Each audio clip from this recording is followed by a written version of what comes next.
Welcome back, listeners. I'm Hari, and today we're exploring the incredible journey of a group that completely redefined modern R&B and gave us some of the most iconic pop culture moments of the late 90s and early 2000s. And I'm Kimi. We're talking about none other than Destiny's Child. While most of us picture the legendary final trio of Beyoncé Knowles, Kelly Rowland, and Michelle Williams, their path to superstardom was anything but a straight line. Exactly. It actually all began in Houston, Texas back in 1990. Beyoncé met Latavia Roberson at an audition, and they formed a rap and dance group. Kelly Rowland joined them in 1992, and they eventually became a six-piece group called Girls' Tyme, which also included Tamar Davis and sisters Nikki and Nina Taylor. And here is a great piece of trivia. A producer named Arnie Frager flew them out to Northern California because he saw major star potential in Beyoncé. He entered them into Star Search, which was the biggest national talent show at the time. But guess what? They lost.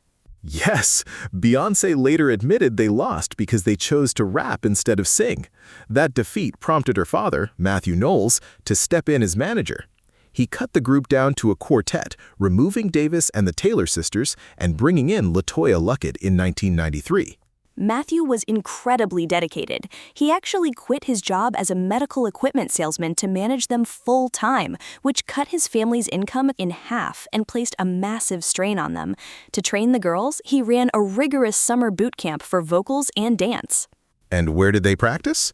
In Beyoncé's mother Tina Knowles' hair salon. They would test out their routines on customers, collecting feedback and even tips. Tina also designed and made their early stage outfits. Before settling on Destiny's Child, which they took from a passage in the book of Isaiah, they went through several name changes, including Something Fresh, Cliché, The Dolls, Borderline, and simply Destiny. Under the name Destiny's Child, they signed with Columbia Records in 1996. Their debut single, No No No, came out in late 1997 and became a massive hit, paving the way for their self-titled debut album in 1998.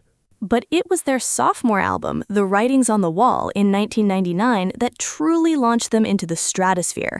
Working with legendary producers like Missy Elliott, Rodney Jerkins, and Candy Burris, they scored their first Billboard Hot 100 #1 with Bills, Bills, Bills. But with massive success came equally massive internal drama.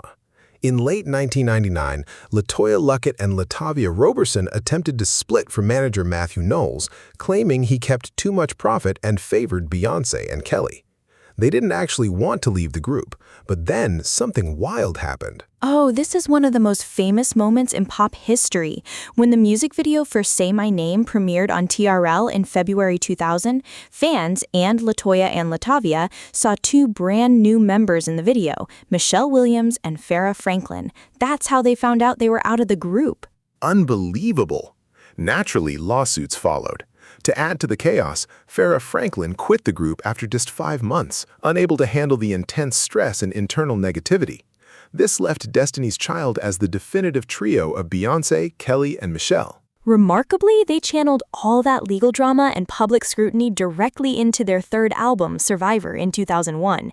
Beyoncé took on a massive role, co-producing and co-writing almost the entire record. The title track Survivor and Bootylicious both became massive, chart-topping anthems. Speaking of Bootylicious, the term became such a cultural phenomenon that it was officially added to the Oxford English Dictionary in September 2004. I love that fact. After releasing a holiday album, they went on a planned hiatus to pursue solo projects.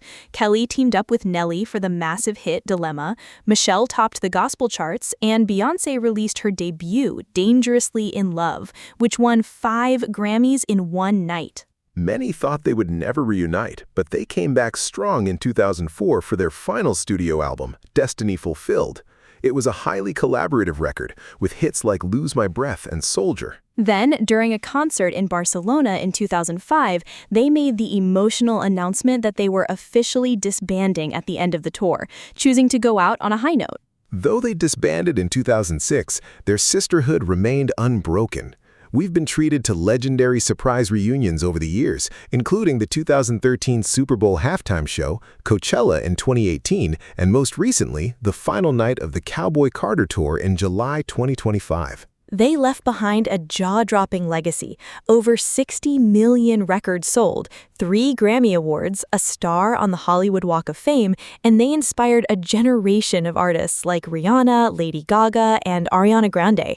What a journey! Thank you all for listening to our deep dive today. We hope you enjoyed learning more about the legendary Destiny's Child. This episode is based on the Wikipedia article Destiny's Child, which is available under the Creative Commons Attribution Share-alike license. This podcast was crafted using artificial intelligence.